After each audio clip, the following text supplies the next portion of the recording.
What's happening, Panda Nation? Peter Von Panda here. I'm with my '09 Porsche Cayenne here, and the rear wiper blade on this car needs to be replaced, and so I just want to quick show that to you.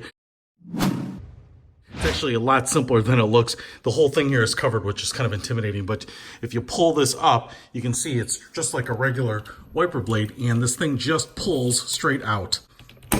Boom, just like that, and you can see there's a post, just like a regular wiper blade.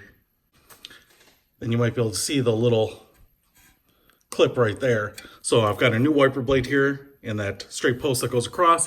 All you're going to want to do is line that up in that slot there and push it in. My advice to get it to snap in is maybe pushing right here.